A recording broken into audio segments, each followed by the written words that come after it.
آپ نے کبھی سنا ہے کہ رمضان کی پہلی رات کی ایسی حقیقت بھی ہے جو اکثر لوگوں سے چھپی رہتی ہے۔ ایک ایسا راز بھی ہے جسے جان کر آپ حیرت میں ڈوب جاؤ گے اور شاید آپ کو یقین نہیں آئے گا کہ اتنی بڑی بات آپ سے اب تک پوشیدہ تھی۔ بسم اللہ الرحمن الرحیم۔ ناظرین ذرا سوچیں، اگر میں آپ سے کہوں کہ رمضان کی پہلی رات محض عبادت اور دعاؤں کے لیے نہیں بلکہ اس میں ایک ایسی حقیقت بھی پوشیدہ ہے جو آپ کے ازدواجی زندگی کو جنت بنا سکتی ہے، ایک ایسا عمل جسے اپنا کر صرف آپ اپنی زندگی میں خوشحالی لا سکتے ہیں بلکہ روحانی اور جسمانی سکون بھی پا سکتے ہیں، لیکن یہ راز ہر کسی کو نہیں بتایا جاتا کیونکہ اسے جان کر کئی لوگوں کی سوچ بدل سکتی ہے۔ تو کیا آپ تیار ہیں یہ جاننے کے لیے رمضان کی پہلی رات میں ایسا کیا خاص ہے جو ہر شادی شدہ جوڑے کے لیے ضروری بنا دیا گیا ہے؟ آخر رمضان کی پہلی رات ہم بستری کرنا کیوں ضروری ہے اور اس دوران انہیں کیا کرنا چاہیے؟ مطلب تنہائی میں دونوں میاں بیوی کو کس انداز میں حقوق پورے کرنے چاہیے؟ اس کا جواب وہی لوگ جان پاتے ہیں جو حقیقت تک پہنچنے کا مسئلہ رکھتے ہیں۔ کیا رمضان کا مہینہ یہ وہ مقدس مہینہ ہے جس کا آغاز اسی دن ہو گیا تھا جس سے زمین و آسمان کی پیدائش ہوئی؟ سوچو، وہ لمحہ جب اللہ تعالیٰ نے کائنات کو پیدا کیا، ستارے بکھیرے، چاند اور سورج کو اپنی روشنی عطا کی اور فرشتوں کو حکم دیا کہ میرے حکم کے بغیر کچھ نہ ہوگا، تبھی سے رمضان کا نور لکھ دیا گیا تھا۔ حیرت کی بات یہ ہے کہ اس مہینے کی عظمت کا فیصلہ تب ہوا جب کوئی نبی پیدا نہیں ہوا تھا، جب انسان کا وجود بھی مکمل نہیں ہوا تھا۔ یہ وہ مہینہ ہے جسے زمین پر بھیجے جانے والی ہر امت پر فرض کیا گیا ہے۔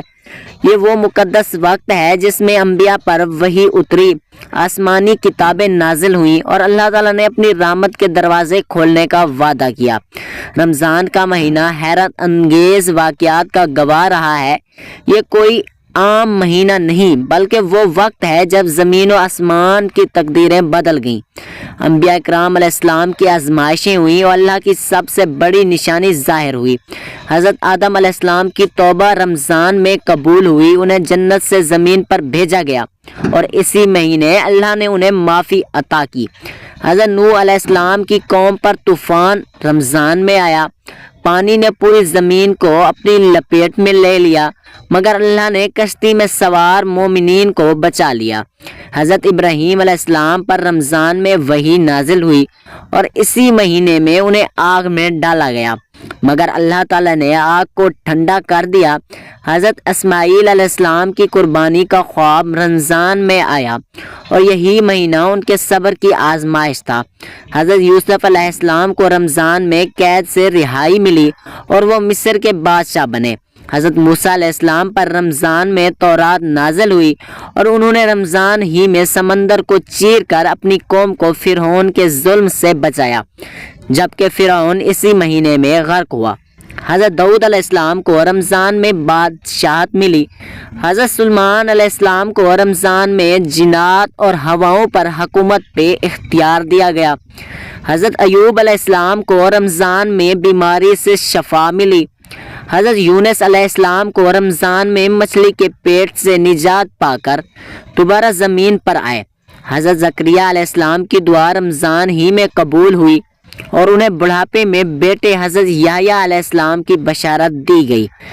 حضرت عیسیٰ علیہ السلام رمضان میں آسمان پر اٹھائے گئے اور انہیں اللہ نے قیامت سے پہلے دوبارہ زمین پر بھیجنے کا وعدہ فرمایا۔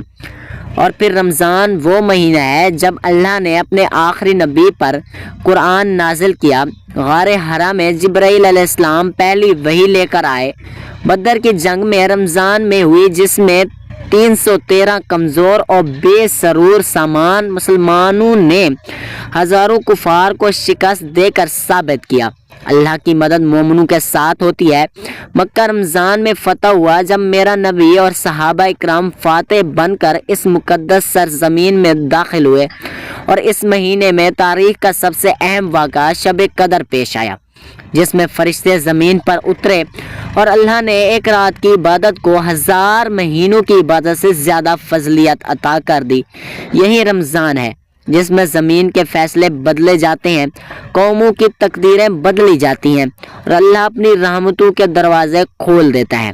سوچو، اگر یہ مہینہ انبیاء کرام علیہ السلام کے لیے آزمائش، رحمت اور کامیابی کا ذریعہ ہے اور کسے صرف اسے کھانے پینے اور رکنے کی عبادت سمجھ سکتے ہیں، لیکن وہ وقت ہے جب آسمان پر فیصلے لکھے جا رہے ہوتے ہیں، جنت کے دروازے کھول دیے جاتے ہیں، جہنم کے دروازے بند کر دیے جاتے ہیں۔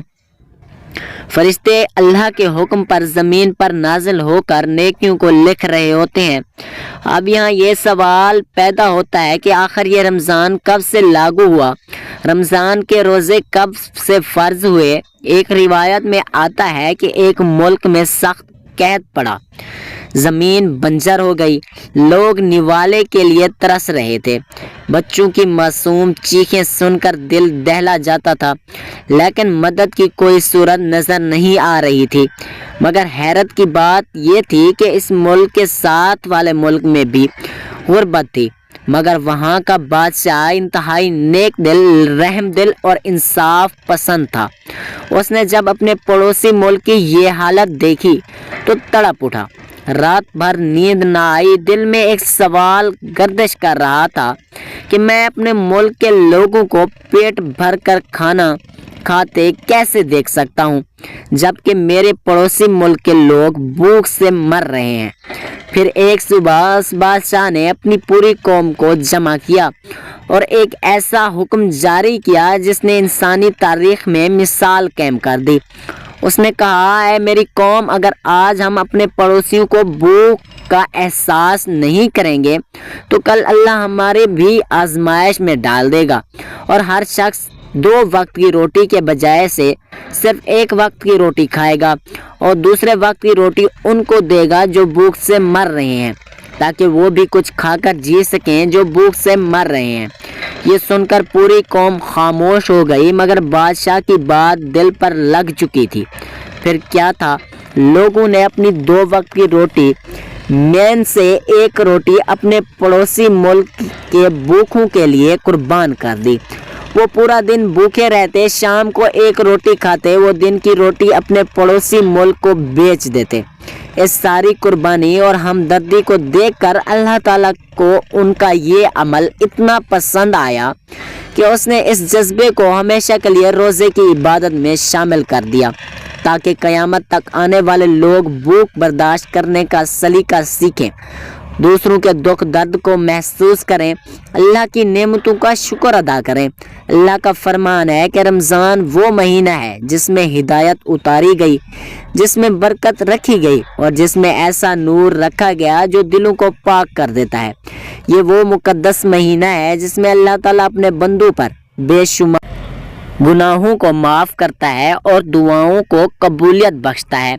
میرے نبی نے فرمایا کہ روزہ صرف بھوک اور پیاس کا نام نہیں، بلکہ یہ اللہ تعالیٰ کی رضا کے لیے اپنی خواہشات کو قربان کرنے کا ایک عظیم ذریعہ بھی ہے۔ روزہ وہ ڈھال ہے جو انسان کو برائیوں سے بچاتا ہے، روزہ وہ روشنی ہے جو دل کو نرم کر دیتی ہے، روزہ وہ دروازہ ہے جو جنت کی طرف کھلتا ہے، روزہ وہ ذریعہ ہے جس سے اللہ بندے کے بالکل قریب ہو جاتا ہے۔ آج کل اکثر لوگ رمضان کی حقیقت کو سمجھنے سے قاصر ہیں۔ وہ دن بھر بھوکے پیاسے رہ کر خود کو نیک سمجھتے ہیں، مگر جیسے ہی رات ہوتی ہے شیطان ان پر غالب آ جاتا ہے۔ وہ ہاتھ جو دن میں تسبیح کے دانے گن رہے ہوتے ہیں، وہی ہاتھ رات کو ناپاک ہاتھوں میں تھامے جا رہے ہوتے ہیں۔ وہ زبان جو روزے کی حالت میں ذکر الہی کر رہی ہوتی ہے، وہی زبان رات کو جھوٹے وعدے، بے حیائی کی باتیں، فحش الفاظ ادا کر رہی ہوتی ہے۔ وہ قدم جو دن میں مسجد یا قرآن کی طرف بڑھنے چاہیے تھے، وہ ہوٹلوں، پارکوں اور ناپاک محفلوں میں جا رہے ہوتے ہیں۔ وہ آنکھیں جو دن میں تلاوت قرآن میں بھیگنی چاہیے تھی، وہی آنکھیں رات کو شیطانی نظاروں میں بہکتی ہوئی دیکھی جاتی ہیں۔ کیا یہی رمضان کی عظمت ہے کیا یہی وہ مہینہ ہے جس میں اللہ نے ہمیں تقوی سکھانے کے لیے روزے فرض کیے تھے؟ اللہ کا فرمان ہے کہ روزہ صرف بھوکے پیاسے رہنے کا نام نہیں بلکہ اپنی نظر، زبان، ہاتھوں اور دل کو ہر برے کاموں سے روکنے کا نام ہے۔ مگر افسوس، کچھ عورتیں دن بھر خود کو نیک ظاہر کرتی ہیں اور وہ رات کو سب کچھ کرتی ہیں جو شیطان کو بھی حیران کر دے، اور دن میں دعائیں مانگتی ہیں کہ یا اللہ مجھے نیک لوگوں میں شامل کر دے، مگر رات کو وہی ہاتھ کسی اور کام میں ہوتے ہیں۔ وہی زبان جو دن میں یا اللہ معاف کر دے کہہ رہی ہوتی ہے، رات کو کسی غیر مرد سے محبت کے جھوٹے وعدے کر رہی ہوتی ہے۔ کہ آپ کو معلوم ہے کہ وہ لوگ جو رمضان میں بھی اپنی خواہشات پر قابو نہیں پا سکتے، وہ اللہ کے نزدیک اس روزے دار کی مانند ہیں جو صرف پانی اور کھانے سے پرہیز کرتا ہے مگر اپنے دل و زبان اور نیت کو پاک نہیں کرتا۔ یہ مت سمجھو کہ اللہ تمہاری بھوک پیاس کی ضرورت ہے۔ اللہ کو تمہاری نیت اور تمہارا تقوی، تمہاری سچائی اور تمہارا پاک دامنی چاہیے۔ اگر تم دن کو روزہ رکھ کر بھی رات کو گناہوں میں ڈوبے ہوئے ہو تو یاد رکھو تمہارے لیے اللہ کے ہاں کچھ نہیں ہے سوائے رسوائی کے۔ رمضان ایک مہینہ نہیں بلکہ ایک آزمائش ہے۔ کیا تم واقعی اللہ کے بندے ہو یا صرف دکھاوے کے؟ روزے دار، اب فیصلہ تمہارے ہاتھ میں ہے کہ تم خود کو اللہ کی رحمت کے قابل بنانا چاہتے ہو یا شیطان کے دھوکے میں آ کر رمضان جیسے بابرکت مہینے کو اپنے ہاتھوں ضائع کرنا چاہتے ہو۔ رمضان کا مہینہ تمام انبیاء کرام صلی اللہ علیہ وآلہ وسلم کے لیے خاص تھا۔ یہی وہ وقت تھا جب اللہ کی رحمتیں نازل ہوئیں۔ انبیاء کرام نے اپنی امتوں کو صبر، عبادت، اللہ کی اطاعت کا سبق دیا۔ حضرت آدم علیہ السلام نے زمین پر اترنے کے بعد اللہ سے معافی مانگی، رمضان میں روزے رکھے۔ حضرت نوح علیہ السلام نے طوفان کے بعد شکرانے کے طور پر رمضان میں عبادت کی۔ حضرت ابراہیم علیہ السلام نے رمضان میں اللہ کی راہ میں سب کچھ قربان کرنے کی آزمائشوں کو قبول کیا۔ حضرت اسماعیل علیہ السلام نے صبر اور قربانی کی لازوال مثال پیش کی۔ حضرت یوسف علیہ السلام نے قید خانے میں بھی رمضان میں روزے رکھ کر اللہ کی رضا حاصل کی۔ حضرت موسیٰ علیہ السلام پر رمضان میں تورات نازل ہوئی اور انہوں نے کوہ طور پر 40 روزے رکھے۔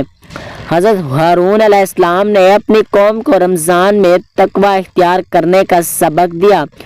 حضرت داؤد علیہ السلام نے رمضان میں دن میں روزے رکھتے اور رات بھر عبادت کرتے۔ حضرت سلیمان علیہ السلام نے اپنی سلطنت میں عدل و انصاف کا نظام رمضان میں اور سخت کر دیا۔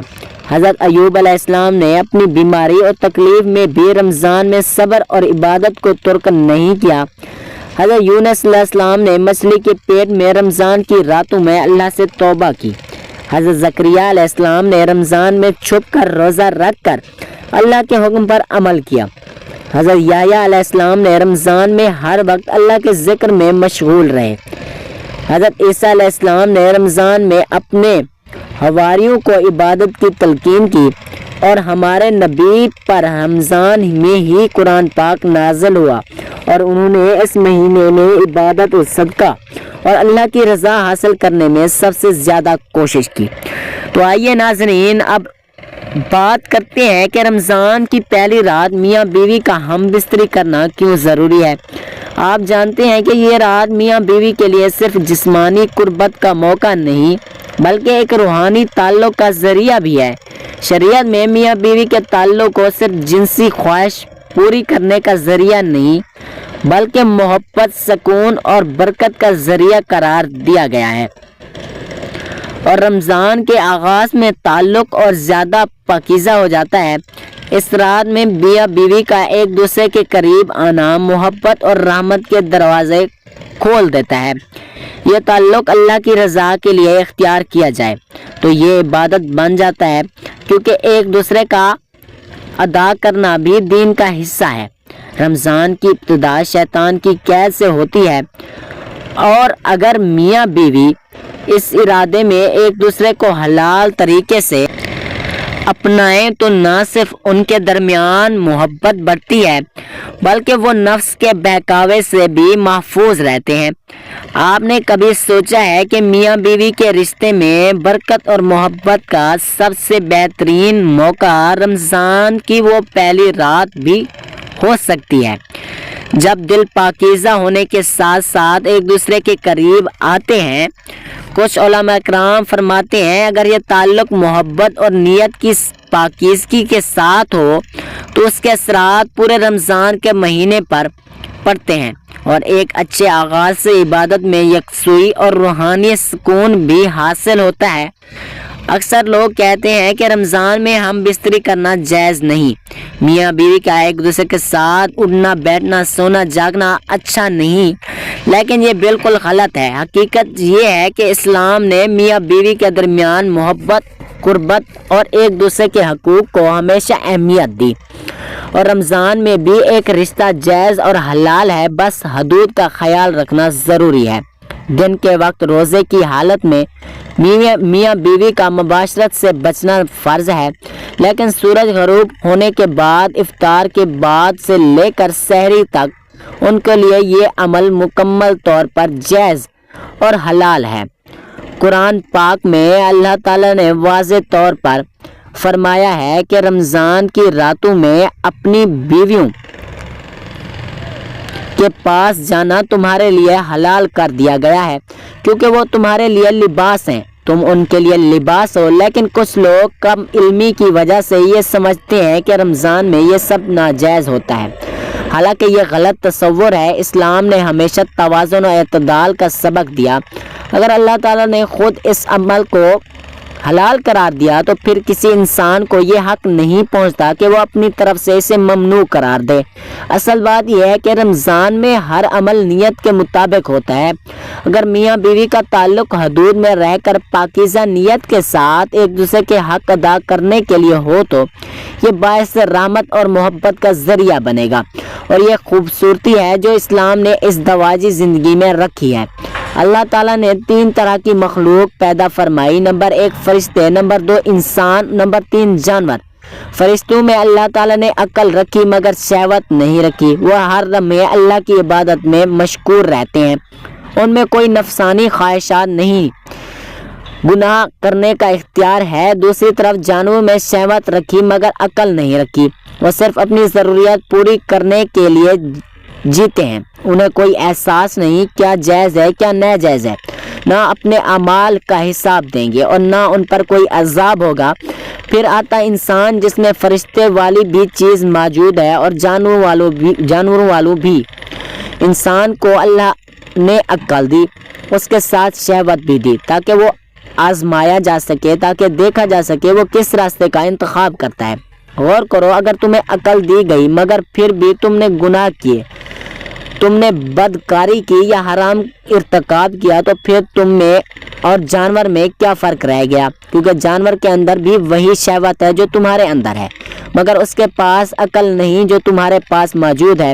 اگر تم نے اس شہوت کے باوجود نماز پڑھی، قرآن پڑھا، اللہ کا ذکر کیا، اپنے نفس کو قابو میں رکھا، تو پھر تم وہ جو ہر مخلوق سے افضل ہو، یہاں تک کہ فرشتوں سے بھی کیوں نہ۔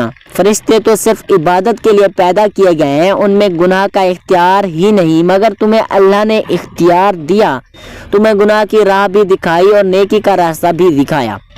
اگر تم نے اپنے نفس کو قابو میں رکھا، اپنی خواہشات کو اللہ کی رضا کے تابع کر دیا، تو پھر وہ جو کائنات کی سب سے زیادہ ہو، یہی وہ راز ہے جو اکثر لوگ نہیں سمجھتے، جو قیامت کے دن کھلیں گے، اور یہی وہ آزمائش ہے جس میں تم جانوروں کی طرف ہو جاؤ گے، یا پھر اللہ کے قربت پا کر وہ مقام حاصل کر لو گے جو کسی اور کو نصیب نہیں ہوگا۔ اللہ تعالیٰ فرماتا ہے کہ ہم نے انسان کو بہترین صورت میں پیدا کیا، پھر اسے سب سے نیچے والوں میں سے لٹا دیا، مگر وہ جو ایمان لائے اور نیک اعمال کیے ان کے لیے نہ ختم ہونے والا اجر ہے۔ یہ آیت اس حقیقت کو واضح کرتی ہے کہ انسان اپنے نیک اعمال کی وجہ سے فرشتوں سے بھی افضل ہو سکتا ہے، لیکن اگر وہ اپنی عقل کو نظر انداز کر کے شہوت کے پیچھے بھاگے، گناہوں میں لت پت ہو جائے تو جانوروں سے بھی بدتر ہو جاتا ہے۔ میرے نبی نے فرمایا کہ سب سے بہترین انسان وہ ہے جس کا اخلاق سب سے اچھا ہو اور جو دوسروں کے لیے بھلائی چاہے۔ اصل آزمائش ہے، اگر تمہیں یہ کہتے ہیں کہ گناہ چھوڑو تو تمہاری عقل تمہیں کوئی فائدہ نہیں دے گی، لیکن اگر تم نے اپنی خواہشات پر قابو پا کر اللہ کی اطاعت کی تو آخرت میں اللہ تعالیٰ تمہارے لیے بہت بڑا اجر رکھے گا۔ دعا ہے کہ رب کریم میرا سننا اور آپ کا سننا اپنی بارگاہ میں قبول و منظور فرمائے، آمین۔ اللہ تعالیٰ ہم سب کا حامی و ناصر ہو، آمین۔ اپنا بہت سارا خیال رکھیے، اللہ حافظ۔